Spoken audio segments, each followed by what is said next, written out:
Hi, this is Ushio, and welcome back to Echo. Everything has gone bad. We have alienated ourselves from all of our friends, mainly because we're a toxic, horrible person. So yeah, we've sabotaged all of our friendships, we've driven everybody away, and now we're basically feeling sorry for ourselves. We've gone back to our motel, fallen asleep, and now we're waking up. But when I wake up, I can't move. I don't care though, it doesn't matter anymore.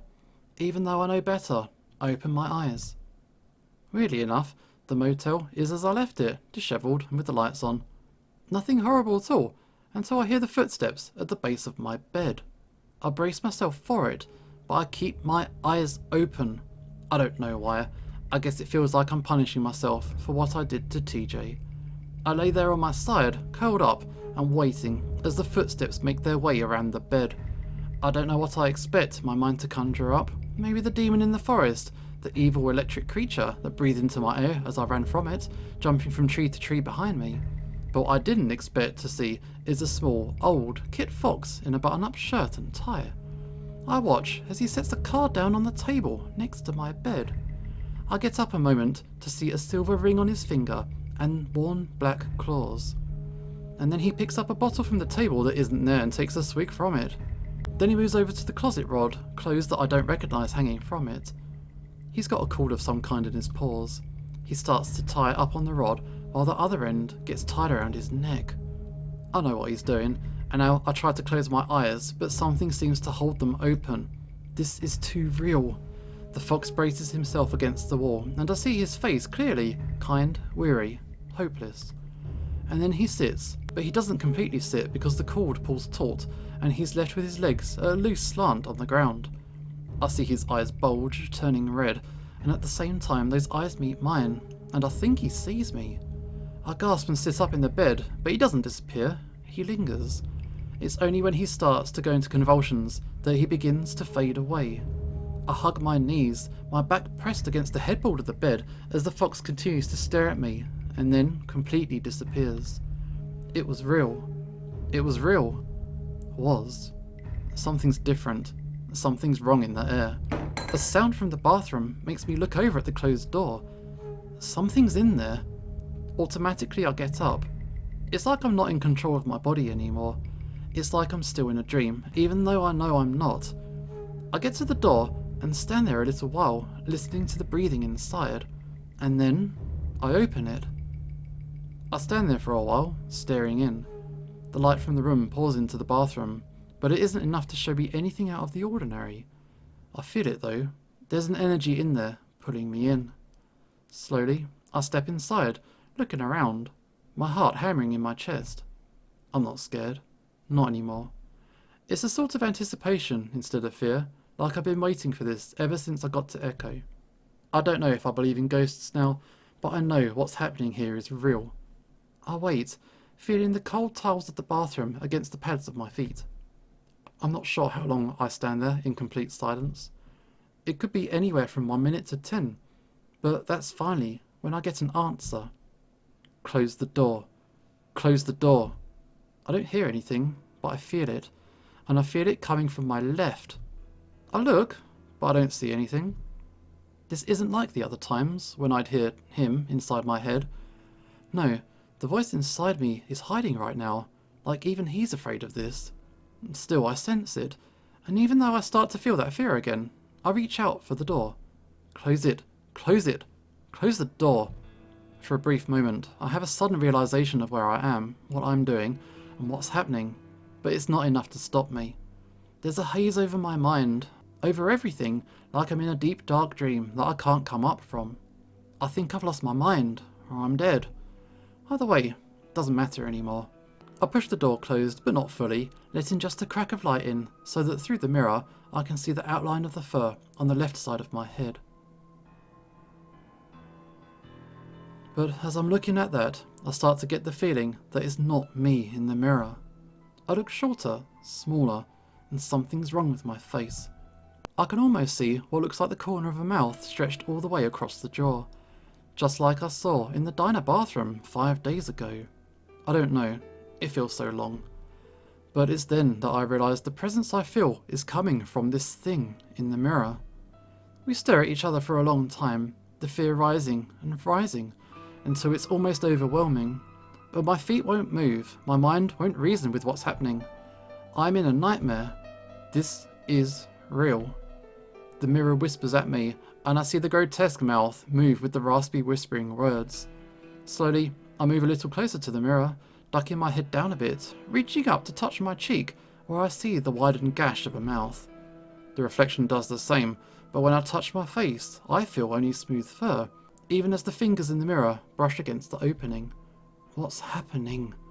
I ask myself, but my reflection responds. What's been happening for eons? What was supposed to happen to everybody else in this town, but you stopped it. What? Coming back here with your secret almost started it, but now that everyone's about to find out. What are you talking about? This town might actually survive if they find out. Find out what? I bring both paws up to press against the sides of my face, as if to cover up the gaping mouth. You know what? I squint at the reflection, trying to figure out why it looks so familiar. Sydney. There's a raspy rustling sound, and I see the thing in the mirror shake, its head twitching from side to side far too fast to be anything of this world. I take a step back. Dread rises in my chest. No, this was supposed to be over. I'm not supposed to see things anymore. You always knew they were wrong, always knew what you saw was real, nothing normal about this.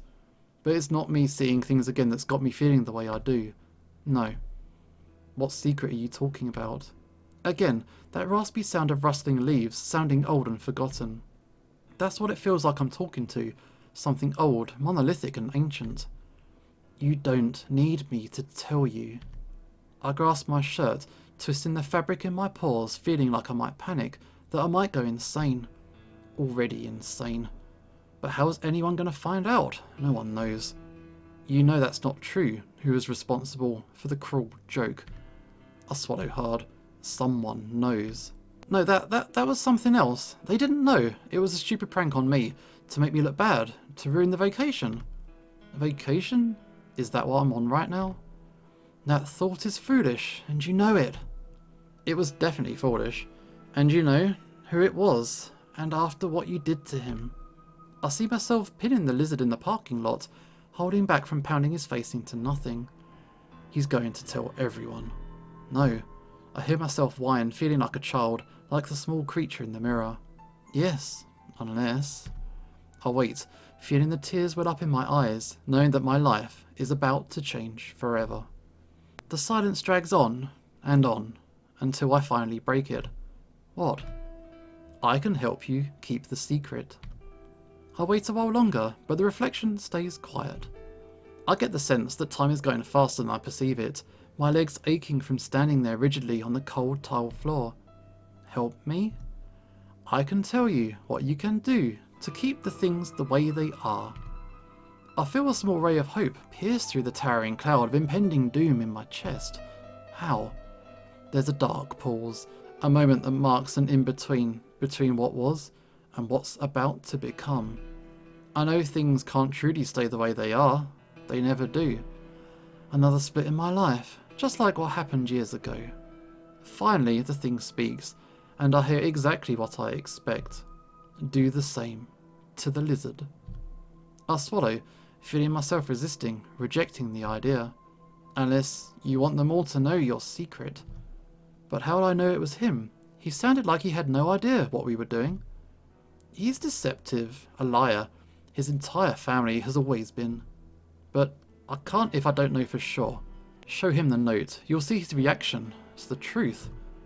My paw drifts to my pocket, feeling the gentle outline of the folded paper. Who are you? The rustling leaves again, and I realise that while this might be Sydney, it's something more than Sydney.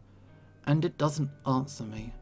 We stand there for a long time again. Minutes? Hours? I don't know. Why would you help me?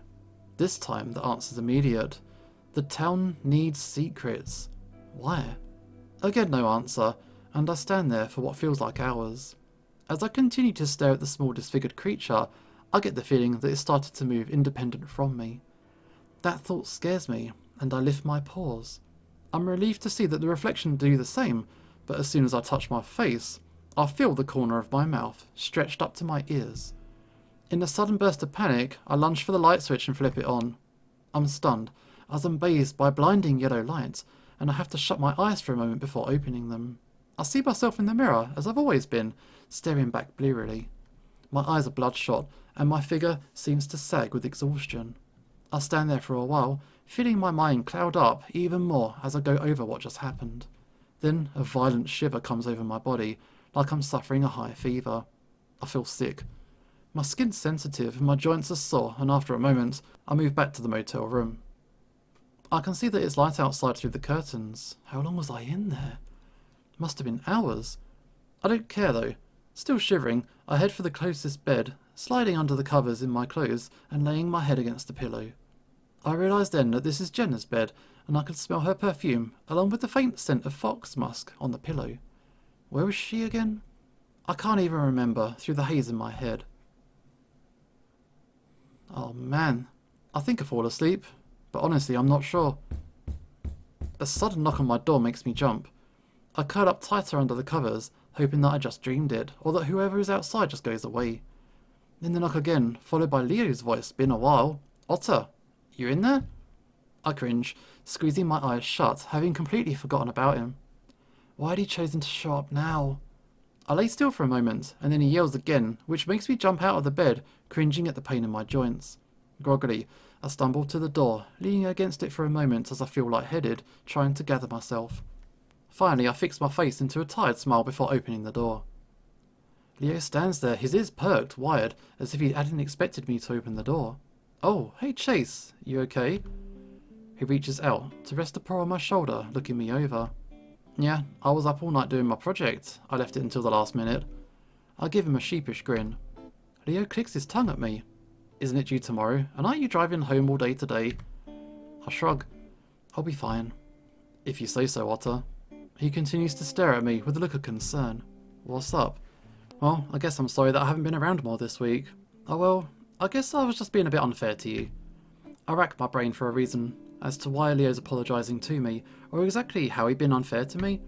I guess I've just been a bit down because you weren't talking to me as much as I thought you might. Oh, had Leo been avoiding me all week? I hadn't even noticed. Oh, well, it's okay. I was wondering why you hadn't texted me. I've been missing you. Oh, Leo's ears flatten, and I see a look of shame across his face. You could have texted me too, you know. I didn't want to bother you. I could tell you weren't all that happy. Leo lets out a big sigh, letting his shoulders droop. I'm sorry, Chase. I guess I just felt kind of shitty after what Flynn did, and then he just kind of went quiet. I scratched the back of my head. Yeah, I can't deny that you kind of ruined the vibe of the whole trip, but I really should have called you afterwards. I'm sorry too. My dad did call me into work every day, so I guess it would have been hard to work things out anyway. That sounds familiar. Is he still making you work weekends too? Usually, yeah. Leo looks past my shoulder and into the motel room. Anyway, when I texted Jenna, it sounded like something was wrong. I guess she's already back in Pueblo. I shrug. Yeah, I think the tension got to her in the end, and she took off early. She was complaining about Flynn the entire time she was here. Leo lets out another big sigh.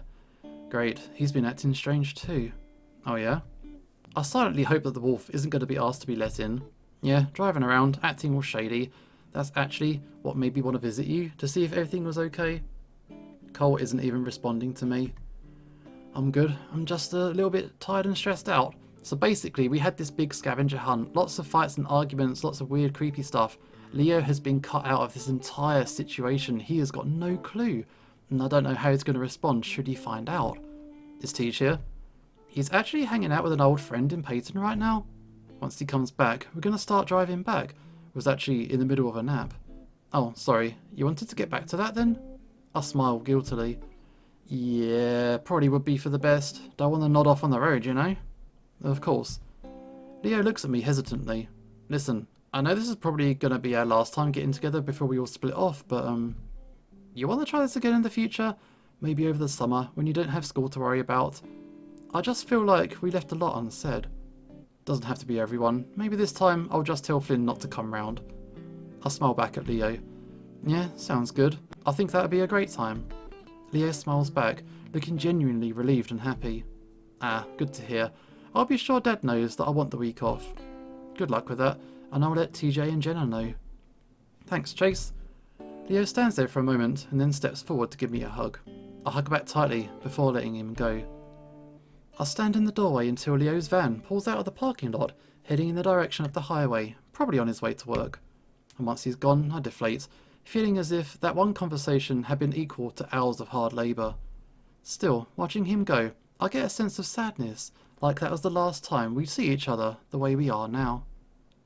I stumble back to the bed, almost falling, before I catch myself on the edge with both paws. I stare at the square patterns on the comforter, feeling a little sick. For a moment, I hear whispers coming from the dark bathroom, but I don't even look up to see if I can see the figure in the mirror. I wished I closed the door, but I'm not going near that place again. So I just curl back in the bed, facing away from the bathroom, and close my eyes. Spooky. I'd gotten bored of skipping rocks pretty quickly. Leo was so good at it, he could skip them over the water 5 times before they sunk. Even Jenna could do at least 3. Mine would splat once, and sink like the stones they were. After Leo laughed at my last one, I glared and decided to go farther down the beach, where no one else could go. Hey, not the way of the rocks, you gonna get hit? Leo telling me to be careful only made me more angry as I cut through the water far below the surface so they couldn't see me. I go back in the direction where we came from, wonder if Sydney and Toby are in the shadows, that I might be able to surprise them. When I come around the curve on the beach, I see that they are in fact in the shadows. But I can tell immediately that something isn't right. Toby's flat on his stomach in the water. Sydney is sitting on his back. Toby has just enough room that his head barely sticks out of the water. As I poke my head up, I hear the cat sobbing. Sydney isn't saying much at all. He's got a strange look on his face. It's a look I've seen before, like that time he covered Toby's mouth and nose when we'd had him pinned down and we had to pull them apart. That same look when he'd thrown a dirt clod with a rock in it at the lynx's head. A look that was determined, almost empty, but completely fascinated with what he was doing. Almost like he liked it. Something about the situation scared me though. The other times we'd been there to help separate them to stop Sydney from going too far, but now it looked like he was trying to kill the cat. Every now and then a wave would slosh over Toby's mouth and nose and he'd yell and struggle frantically, begging Sydney to get off. But Cindy just sat there, enamoured with his own cruelty. He was going to kill Toby, just like he killed his dad. My vision blurs as I go under and speed toward them. I leap out of the water to knock Sydney off the lynx as hard as I can. Sydney falls back in the water before quickly pushing himself back up. I see the look of horror on his face, not at what I'm about to do to him, but because he got caught doing something bad. Not just bad, but weird and scary, and something that no one should ever do, not even if you're a kid. I don't think he could ever explain why he liked doing it. That look imprints itself in my mind. TJ runs off. I don't know where to. I tried to get Sydney to tell me what he was doing for a while. I don't remember exactly what happens, but I get angry. I throw a punch. It misses, and it hits him in the throat instead. He lets out a hard cough, reaching up with both paws to clutch his neck. He manages to stumble to his feet without using his paws, his Lucha Lobo swim trunks wetly clinging to his legs. I don't give him a chance to stand for long. I tackle him again and grab his head, shoving it underwater. He scrambles frantically. I feel a dark satisfaction in my chest at the way I can hear his screams through the bubbling of his exhaling breath. I finally let him go after a good 10 seconds, and he comes up, gagging and choking. He starts to scramble away on his paw and knees before getting up. I see snot hanging from his nose and chin as he stumbles, snorting out water, and I can tell he's about to cry. You tried to kill me! I'm telling Leo, you tried to murder me. So, that was it. For some reason, the way he immediately tried to put that on me. It was then that I believed he was trying to kill TJ. Maybe not even on purpose. Maybe just waiting for it to accidentally happen. I don't know. But now he was going to make everyone think that I'm a murderer, even though we all know he did it. He stumbles away and I go after him, grabbing him. He's trying to kill me. His voice is weak and so is his body, especially in the water. I poke my head up through the waves in front of the others. Otter, move. We're gonna hit your head. I shrug my shoulders, dipping under the water again so that I can hug myself and tremble alone. There was a jump there in the sequence, oh no. Again, time passes in a way that I'm not familiar with. 5 seconds, 5 minutes, 5 hours pass when my phone starts to ring. There's something ominous about it, something I can't explain, but I feel it deep in my bones, like the arches in my joints. I open my eyes to see my phone just a foot in front of my face, vibrating over and over. I see the blank contact image on the screen with the name Julian under it. For a moment, I wonder why I've got his number, why I have his name attached to it. Then I remember it's because we'd exchanged numbers during the scavenger hunt, so that I could call him to meet up. And slowly, I reach out and press the green button to answer. I raise it to my ear, waiting, but only get silence on the other end. Hello? Hey, Chase? Julian's voice sounds hesitant, like he's not really sure about what he's doing, like he doesn't know me. Yeah. Hey, so something happened that I thought you, or at least someone, should know about? I slowly sit up, the blanket falling away from my shoulders. What's up? Well, TJ spent the night over at my place after what you did. Julian's voice takes on a hard edge, and for a moment I'm not sure what he's talking about. And then I remember the forest and what happened there. For some reason, the thought doesn't create that horrible empty guilt I'd felt yesterday. In fact, I feel nothing. Anyway, we got him a bus ticket back to CCU, and we were hanging out until the departure time, which was an hour ago now. Yeah. Well, the lizard guy showed up. Flynn? He showed up at my house. I don't know how he knew where I lived, but I think Janice told him. My heart skips a beat. Anyway, he wanted to talk to TJ, and eventually TJ told me that I could just wait inside. So I did, and after a while, when I looked, they were gone. Gone? Yeah, and so is his truck. I'm pretty sure TJ went with him, but I don't know. They were both acting really strange, so I don't feel good about it. TJ won't respond to my texts either. Oh, I see. So, since your number is the only one I have from your friend group, I thought I should tell you, and you can let the others know too. Okay, I'll do that. Okay.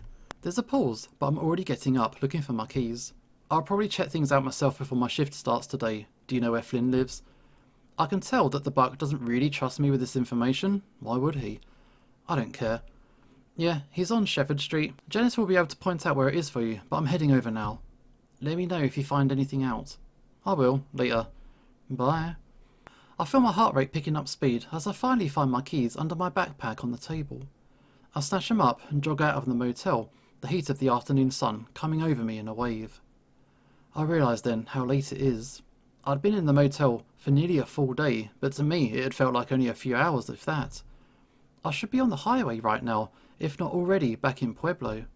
But I realise that none of that matters now. As I sit down in the oven-like heat of my car, I see it staring at me from the back seat. I'm not afraid of it, at least not right now. It means that I'm on the right track, I think. I'm doing what I was meant to do. This thing's following us through the mirrors. Ugh! I know where Flynn and TJ are. He probably thinks it's the best place to get the truth out of TJ. His truck sits there in a small parking lot alone, gleaming in the setting sun. I pull up right next to it and look inside. Empty. I park and shut off the engine, jumping out and jogging toward the faint trail through the sagebrush. I know exactly where to go. Instead of turning right like we did yesterday to get to the boulder, I'll take the left. I haven't been on this part of the beach in over a decade, not since it happened. I know this is the right direction though, and soon enough, I see the bend on the beach that turns into the shallows that we played in so many times. I also see an odd set of tracks leading in that direction. Flynn's footprints, not hard to recognise with their long, clawed toes. But then there's another pattern next to them. They aren't footprints, but drag marks, like Flynn had been dragging something next to him. I pick up the pace and start to run, breath catching in my throat, that feeling of not being able to turn back looming over me like a dark fog. The water and sand around me is starting to tinge a soft red with the setting sun. For a moment, I wonder what would happen if I stop. What if I turn back instead of turning this corner? I know that my life will turn out very, very differently if I do. That thing in the mirror, the town, it told me so. But I feel like I'm on a set of train tracks cutting through the desert with no alternate path to speak of. And I've been on this track ever since I decided that I need to protect TJ. As I turn the corner, I see them immediately. TJ sitting on the beach, his nose drawn up to his chest as he stares downwards. Flynn is standing over TJ, his paws on his hips, looking down at the cat. It looks like he's been thrown there by the lizard, and I finally feel rage replace the anticipation and fear. It's finally going to happen, and now I want it to. Hey!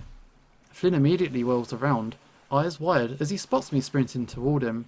He takes a step back as I get closer, but I skid to a stop 10 feet away, glaring at him as my paws clench into fists. What the hell are you doing? I scream at him, wanting to let him know just how pissed I am. It feels good, finally not being afraid or worried about what's going to happen, because now I know there's no other option. Flynn looks taken aback for a moment, looking me up and down before he straightens up. He hasn't forgotten what happened between us yesterday, and I can tell that he's afraid of me. Get the fuck out of here, Chase. This isn't about you. You fucking bet it is. I look at TJ, and he's gone back to staring at the ground, expression vacant. What are you doing to him?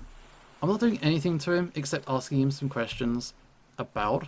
You know exactly what about. He's trying to confirm your secret. Get away from him. I say each word with deliberation, taking a few steps closer to the lizard. Flynn steps back again, but only with one foot, and he doesn't back away further. You stay the fuck away from me, Chase. What the hell have you been doing this week? Flynn seems to grow a little more confident with that. What do you mean? I stop and cross my arms, waiting. What I asked yesterday, and after what happened to Cole, I think I'm owed a fucking explanation. I feel the anger rise up even more in my chest. You want an explanation after the shit you've been put in? Flynn once again looks taken aback at my anger. The hell are you talking about? My paw moves to my pocket. You know exactly what I'm talking about. That fucked up scavenger hunt that you sent us on, that you started with Cole. Flynn gapes at me. What? I feel some of my resolution dissolve as the lizard's face looks completely bewildered. He's lying. Anger swells once again. Quit fucking lying to me. I know what you did, and I know what you think happened. Flynn steps forward. Chase, get the fuck out of here. This isn't about you. TJ's telling me what happened. I look down at TJ, again at that vacant stare. What did he tell you? Leave. It's not about you. Flynn walks up to me, giving me a hard shove in the chest. I stumble back. Really? I feel my paw reaching into my pocket, as if of its own accord. I grasp the note, and even though my nerves fail me as I'm putting it out, it seems to happen on its own. And what the hell's this? I unfold the note, ripping the old paper in the process, but it's intact enough when I present it in front of the lizard's face. Flynn's brow furrows in confusion for a moment before he takes it roughly from my paws. He stares at it, eyes scanning the page as if looking at it from all angles. Finally, his eyes flick up to look at me. The fuck is this? He whispers hoarsely. I look straight back at him, waiting for the expression of familiarity, the guilt, the knowledge that that piece of paper is his own doing. But instead of what the mirror promised, I get shock and confusion instead. Just like that, I feel my determination break down.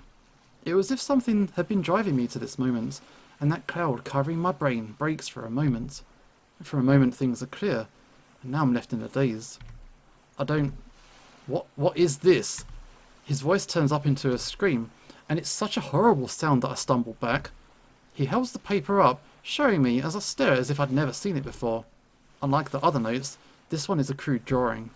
On the far left of the page, a small stick figure with lynx ears is kneeling on a beach, surrounded by clams and starfish. He's covering his face, tears falling to the sand below.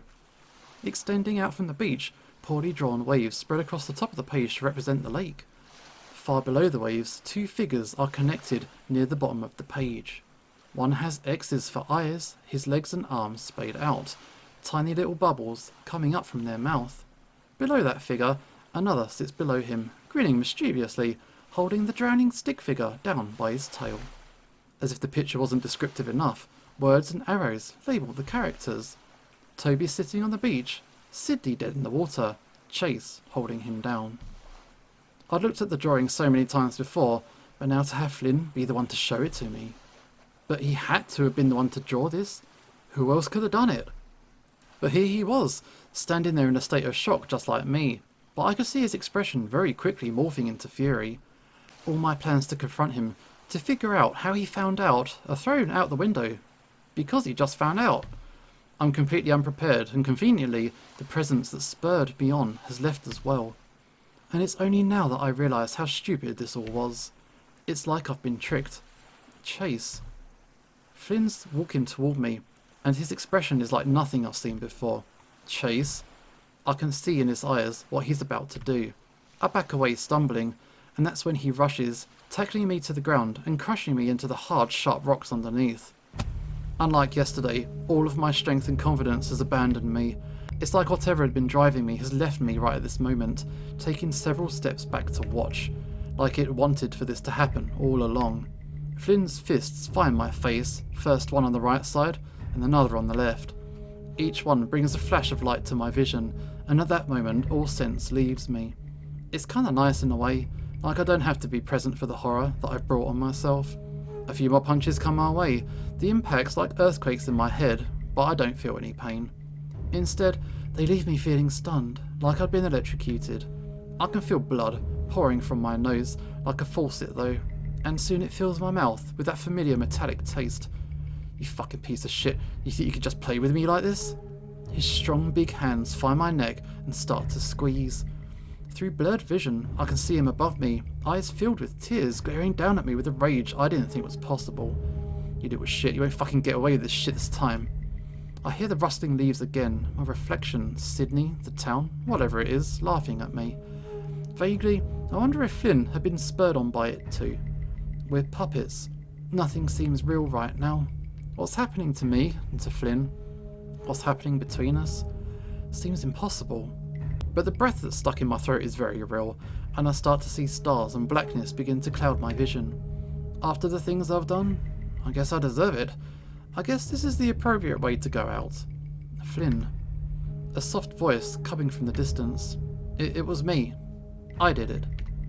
Hands come away from my throat, and I take in one massive breath like I'm coming up from the water after being under for far too long. Spit and blood go down my throat and into my lungs, and I roll over, letting out a great cough, spraying the rock in front of my face with dark drops of blood. What? I watch blood drip to the flat rock in a steady rhythm from my nose, having to breathe extra hard through my mouth because of it. I did it. It was an accident. I pushed him out into the water, and he drowned. I grabbed the rock, stumbling to my feet, feeling that old anger return. He's going to kill Toby. Stop him. I stumble unsteadily to my feet and turn to see the lizard with his back to me approaching TJ. He will never leave Toby alone, just like Sydney. I stumble after them, hand tightening around the rock, the back of Flynn's head in my sights. What did you say? But you can stop it for good. Break the circle. I'm a few steps away from Flynn when I swing, bringing it down his head as hard as I can. The sound is awful. Immediately, Flynn bends over, screaming in pain as his paws come up to clutch the back of his head. I swing it again, this time glancing off the top of his head, most of my power robbed by the poor angle. Flynn turns to me then, still crouched low, and tries to tackle me. I stay on my feet for the most part, but I'm pushed back several feet as I grab onto his back for support. I feel the cold water on my feet, and that's when I grab the lizard under his armpits and start to pull the both of us out further. Flynn doesn't seem to realise what's happening until the water's up to our knees. He stands up straight, and I see the blood running down his face from his head. He's glaring at me, expression wild, gaze clouded just like mine, and he takes a swing at me. It lands on my jaw. Though my head is snapped to the side and another flash fills my vision, I'm able to grab that paw and swing him further out into the lake. The lizard stumbles in the shadows, standing up, waist deep, and that's when I throw myself at him with everything I've got. I tackle him into the water, and we're both submerged. I feel the change in Flynn's demeanour, the change as he realises that he's gone from fighting for the truth to a fight for his life. Claws come out and scratch at my arms, but I ignore it, the cold of the water numbing any pain that I might have felt. I kick us further out into the lake, my powerful tail and body coming into play, doing what I was built to do. I know I knocked the breath out of Flynn when I barreled into him, so he doesn't have much time before he needs another breath. I'm not going to give it to him. I thrust us both through the water, downward against the rocks and stand below us. He grasps at me, kicking with his feet, and I catch a glimpse of his face then. It's not angry anymore, or clouded. Instead, he just stares at me with shock and utter disbelief. I'm killing him, and he realises it. He also realises the truth then. I see it in his eyes. What he's wanted to know for the past decade, he realises in the last minutes of his life. He kicks at me with his feet, his movements becoming even more desperate. His paws move to my neck, trying to choke me again, but it's useless. I already have my breath. I watch bubbles spurt from his muzzle, and then, all at once in a gush, His paws go from strangling to pleading. He grabs me by the shoulders, shaking, tugging, looking into my eyes. But I'm relentless, that feeling of not being able to turn back too strong. His muzzle opens, trying to breathe, but only taking in water. His thrashing turns up a notch, scratching my legs with his claws as he kicks even harder. This second burst of desperation only lasts a few seconds though. His movements grow more and more tired, weaker and weaker. He's not looking at me anymore, eyes staring past me, towards the glimmering surface above, a place I'll never let him see again. His movements become more sporadic, like he's having convulsions. My instincts tell me to let him go, to end this insanity, but my paws don't let me. I close my eyes and press harder. After a few more minutes, I don't feel any more movements. Slowly, I let him go, careful not to look at his face. His body stays still for the most part, moving back and forth gently with the current. I kick to the surface, my limbs numb as I break through the cold air above. I pull myself along through the rocks, gasping and feeling incredibly weak for some reason. My stomach lurches, and for a moment I feel as if I'm going to throw up. I stay there on my hands and knees, staring into the water at my reflection. My face looks blank, and for a moment I see the horrible, gashed mouth. I know I'm crying, even if the lake water is covering it up. What happened? But as I look up, and as I see TJ there, everything comes together.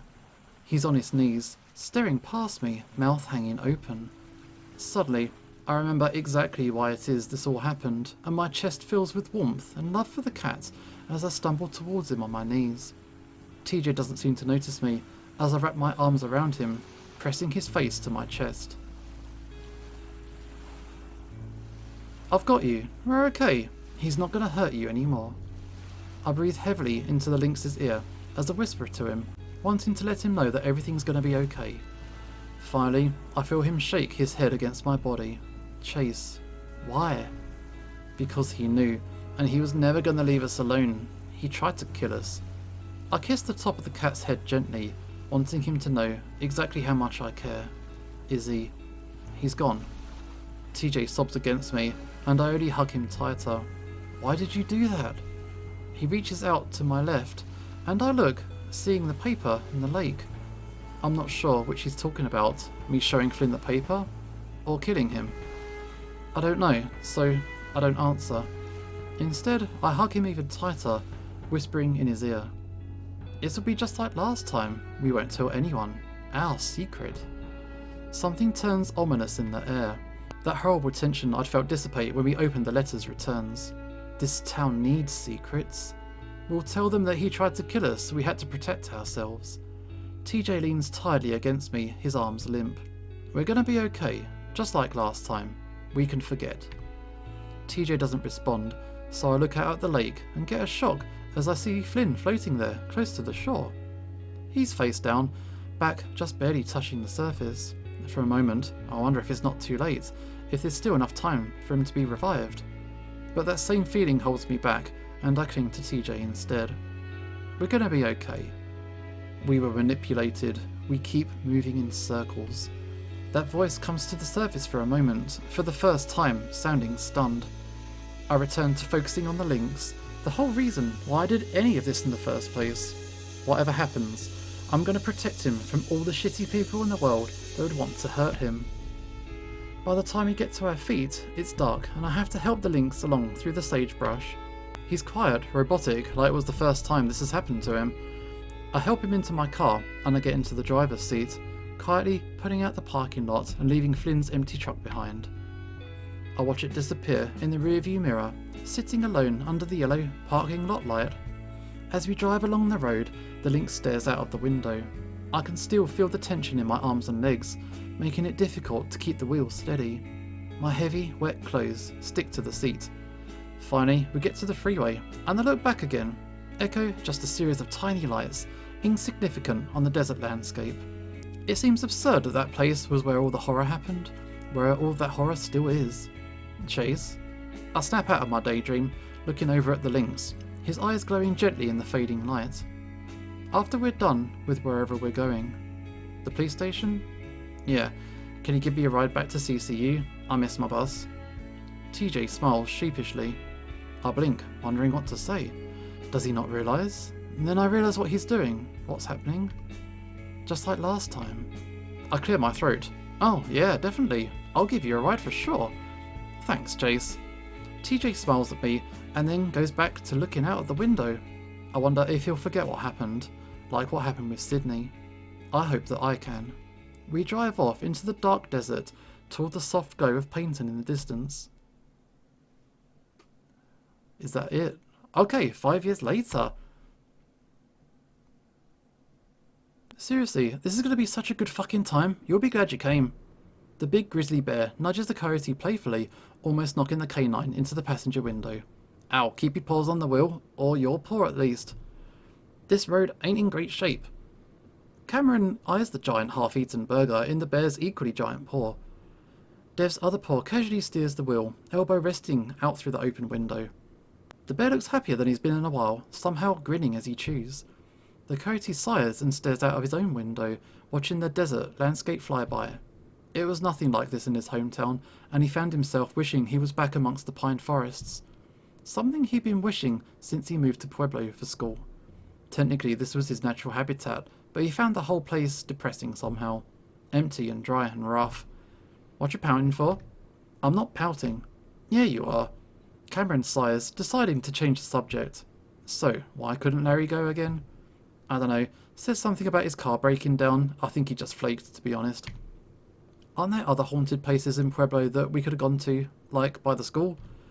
The bear shakes his head, letting go of the wheel to crumple up the foil that had packaged his sandwich, tossing it into the back. Not like Echo, dude. The place is the most haunted town in the entire fucking world. Cameron sighs once again, then suddenly grasps his seat as the car swerves and turns hard onto a smaller road, heading toward a big blue lake. What the fuck? Oh, sorry. Almost missed the turn. Got to hit Lake Emma before the actual town. The road quickly ends in a small parking lot, empty and cracked. Why? Because a lot of shit happened here. The grizzly hops out of the car, making the entire thing tilt sideways, as he squeezes his bulk out before reaching back in for the camera bag. The coyote allows himself one last frustrated sigh before he gets out as well. The bear waits for him, reaching out a large padded paw. Cameron takes it and is immediately drawn into a tight embrace and a kiss. The coyote tenses up for a moment and then waits until Devon releases him. Oh, can you not do that right after you eat a big greasy hamburger? Cameron makes a show of wiping his lips. Devon rolls his eyes. No pleasing you, is there? Nevertheless, the grizzly holds out his paw again, and Cameron takes it, the two of them walking toward the faint trail. It's not a pleasant walk, the trail almost obscured by sagebrush and dry vegetation. Once they reach the edge of the lake, Devon has to help the coyote down the rough, rocky terrain. The coyote feels like a child as Devon lifts him down off the boulders and onto the beach, the bear's tree trunk biceps bulging as he does. They stand there for a moment, taking in the scenery, then Devon leans over to set the camera bag down. Cameron stands there, looking around at the very unphotogenic lake. So, what exactly happened here that you're so interested in? Devon takes off his backwards baseball cap for a moment to smooth his head fur down. He puts it back on and bends over again to take out the camera. Some people say the lake's haunted too. Some guy got killed here in 2015 according to a few articles I read. Wonderful. That was self-defense though. Was that during the whole hysteria thing or whatever? Devon pans the camera across the length of the lake before stopping on Cameron. The coyote frowns at being filmed. No, that was 2017. The bear pans the camera the other way now, and Cameron feels himself getting sweaty under his shirt already. Some coyote he was. It's so hot. Once we set ourselves up in the motel, we'll have some shade. It's still open. Yeah, nothing's open. Everything's abandoned now. We're going to get arrested for trespassing. The bear finally turns off the camera, leaning over to shove it in his bag. The cops never come down here. It's too far out of the way. Anything for the views, right? Hey, my subscribers are going to love this shit. Now come on, let's get back to the car. The bear turns and starts scrambling up the rocky boulders, Cameron waiting as he does. That's when the coyote turns around to glance back at the lake one last time, and a lizard lays in the shallows, splayed out, staring at the sky. But he's not staring, because his eyes are gone. Half of his muzzle is missing. Fuck! Cameron jumps back, tipping over the rocks and landing against its sharp edges. The coyote hisses in pain, but fear spurs him on, trying to scramble up the rocks after Devon. The bear's already turned around though, reaching down to pull Cameron up. Shit, you alright? What happened? As Cameron clings to the large bear, he looks back, but nothing's there. I don't know, I saw... Devon looks in the same direction, squinting. Cameron stares a while longer, then turns back and shakes his head against Dev's chest. When Cameron looks up at the bear, he's grinning though. Holy shit, did you see a ghost? The coyote scowls. What? No, I thought I saw something. It was just the reflections in the water, or something. The bear gives him a knowing smile. What? You're gonna be a believer by the end of this, I know it. The grizzly hugs him tightly as Cameron frowns, still looking back at the shadows. It had been so real, but before he can even really collect himself, Devon is pulling him along back to the car. Oh man. Spooky. And we made it to the end. Oh wow. There are multiple routes on this game, and this is TJ's route. And oh wow, there was a lot that went on here. Not all of it was that comfortable reading. Some of it was quite nasty actually. And also, the way the main character Chase seemed to be affected by whatever was going on, it kind of reacted in a bad way in him, and he kind of lashed out and did the awful things to all of his friends and companions. Wasn't a fun time, man. But it was interesting, it was good. And the characters, initially I was a little bit like, what's going on? But over time, as you kind of get to understand their dynamic, that they are friends, even if they don't express it in the best ways. They have something that they have shared. And this is the only group of characters that have that understanding between each other. It's not something they can share with people who aren't within that group because they weren't there, they didn't experience it. And yeah, it's a big traumatic time, but I hope you found this game interesting. Maybe I'll be back for more, I'm not quite sure yet. But yeah, I hope you enjoyed this. This was Echo, and this is Usho signing off, and hopefully I will see you next time.